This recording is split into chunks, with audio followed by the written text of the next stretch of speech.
Hello friends, मेरा नाम प्रभात मौर्य है और आप देख रहे हैं quick exam study channel. Friends, आज हम लोग प्रसिद्ध रूसी मनोवैज्ञानिक ल्यू सिमनोविच वाइगोत्स्की के निकटतम विकास के सिद्धांत के विषय में अध्ययन करेंगे। इस सिद्धांत को वाइगोत्स्की जेड-पी-डी थ्योरी के नाम से भी जाना जाता है। तो आइए देखते हैं। देखिए, वाइगोत्स्की का निकटतम विकास का सिद्धांत या वाइगोत्स्की जेड-पी-डी थ्योरी, ठीक है। जेड-पी-डी का फुल फॉर्म है zone of proximal development theory, ठीक है। देखिए, इसमें वाइगोत्स्की ने कहा यह वह क्षेत्र है जो कि बालक के सीखने से संबंधित है, ठीक है। यह वो क्षेत्र है जिसमें बालक सीखता है, ठीक है, सीखने से संबंधित है। फिर दूसरा पॉइंट है कि इसमें बालक किसी कौशल युक्त व्यक्ति की सहायता से उस कार्य को पूरा कर सकता है जिसे वह स्वतंत्र रूप से पूरा नहीं कर सकता, ठीक है। देखिए, इसका यह अर्थ है कि जो बालक है, जो सीख रहा है, उसकी एक क्षमता होती है कार्य करने की, ठीक है। एक एक कि कौन सा कार्य वो इंडिविजुअल अकेले कर सकता है, ठीक है। लेकिन बहुत से ऐसे कार्य हैं जो कि दूसरे अगर बड़े उसकी मदद करते हैं तो उसके कार्य करने का क्षेत्र बढ़ जाता है, ठीक है। ठीक, मान लीजिए कोई छोटा सा बच्चा है, वो ड्राइंग बना रहा है और सेब बनाने की कोशिश कर रहा है, ठीक है, और वो सेब नहीं बना पा रहा है, लेकिन वो उस बनाए हुए बेढंगे सेब को कलर सही कर रहा है, रेड ही कलर कर रहा है जैसा सेब होता है, जैसा उसने देखा है, ठीक है। तो इसमें क्या है कि अगर कोई बड़ा उस सेब को बना देता है तो बच्चा फिर उसको फिल कर देता है रेड कलर से, वो पूरा सेब वैसे ही हो जाता है जैसे इसकी बुक में छपा है। ये सिर्फ उदाहरण मैं दे रहा हूँ, ठीक है।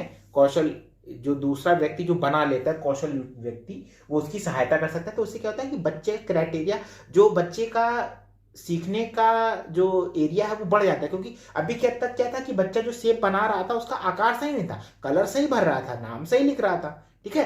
अब क्या है, बच्चा सेब भी सही बना रहा है, आकार भी उसका सही हो जाता है, ठीक है। तो यही लिखा हुआ है, कौशल युक्त व्यक्ति जब उसकी मदद करता है तो उसका क्षेत्र जो है बच्चे का और बड़ा हो जाता है, ठीक। आगे देखिए, जेपीडी सिद्धांत में बालक के कार्य करने के दो तरीके होते हैं, ठीक है। जेपीडी सिद्धांत के अंदर इन्होंने बताया कि बालक के कार्य करने के दो तरीके होते हैं। पहला है निम्नतम सीमा, यानी कि वो सीमा जिसमें बच्चा अकेले उस कार्य को कर लेता है, अकेले, ठीक है। और दूसरा है उच्चतम सीमा, यानी कि वो सीमा जिसे दूसरों की मदद से वो कर लेता है। लेकिन उसके आगे बहुत से ऐसे कार्य होते हैं जो दूसरों की मदद के भी वो नहीं कर सकता। समझ रहे हैं जो मैं कह रहा हूं। देखिए, निम्नतम सीमा में वो आता है जिसमें बच्चा खुद कर लेता है, जो काम को बच्चा स्वयं कर लेता है, वो निम्नतम सीमा है उसकी, ठीक। और उसकी उच्चतम सीमा कि अगर वो किसी दूसरे की मदद से कोई कार्य कर लेता है तो वो उसकी उच्चतम सीमा है। दूसरे की मदद से अगर वो कोई काम कर लेता है तो वो उसकी उच्चतम सीमा है, ठीक है। तो निम्नतम सीमा, लोअर लिमिट के बारे में देखिए, ये वो स्तर है जो बालक के किसी कार्य का व्यक्तिगत, इंडिविजुअल स्तर होता है। अर्थात जो कार्य बालक स्वयं बिना किसी दूसरे की सहायता के करता है, इसे लोअर लिमिट या इंडिविजुअली लिमिट कहते हैं, ठीक है।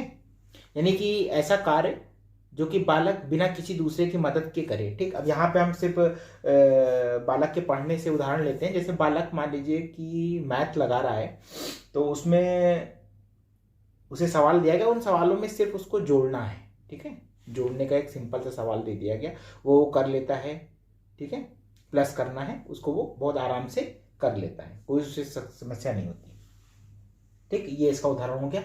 लोअर लिमिट यानी कि वो उदाहरण, वो मैथ के सवाल में जो सिंपल होते हैं वो बच्चा बहुत आराम से कर लेता है, ठीक। Clear, okay.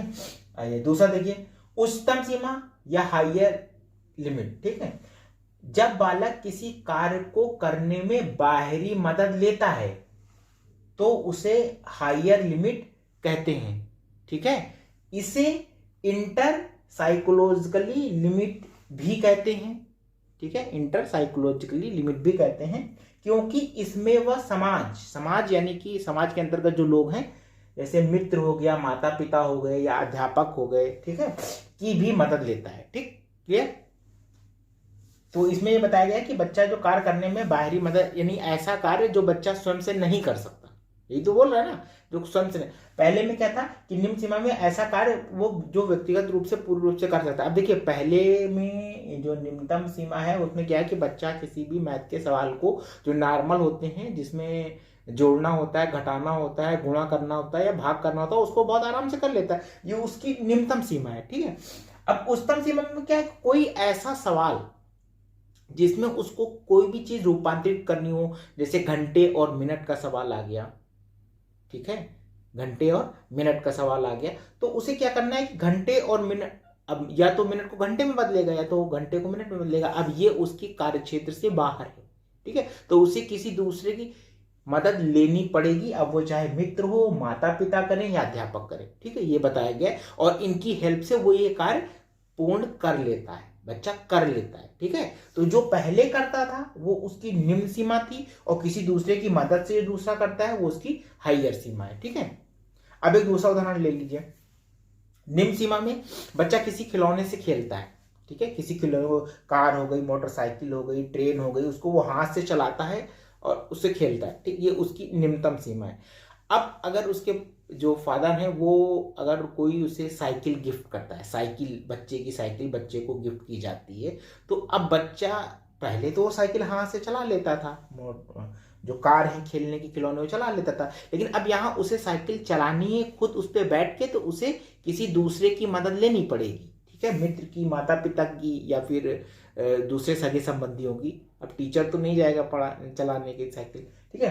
तो अब क्या है कि बच्चा उनकी मदद से साइकिल चलाना सीख लेता है, तो क्या है, ये बच्चे की हायर लिमिट है, ठीक है, हायर लिमिट उच्चतम सीमा होगी कि हाँ वो साइकिल चला ही लेता है, चलाने लगा, वो चला लेता है, अब वो उसके एक अधिकार क्षेत्र में आ गया। थोड़े दिन के बाद में वो क्या होगा, उसकी निम्नतम सीमा होगी, फिर वो उसके ऊपर का कार्य करने की सोचेगा और फिर दूसरों के सपोर्ट से उसको भी कर लेगा। यही छोटी सी सिंपल सी थ्योरी थी लिव सिमोनोविच वाइगोत्स्की की, जिसे निकटतम विकास का सिद्धांत या फिर जेपीटी थ्योरी के नाम से जाना जाता है। तो फ्रेंड्स, ये वीडियो आपको कैसा लगा?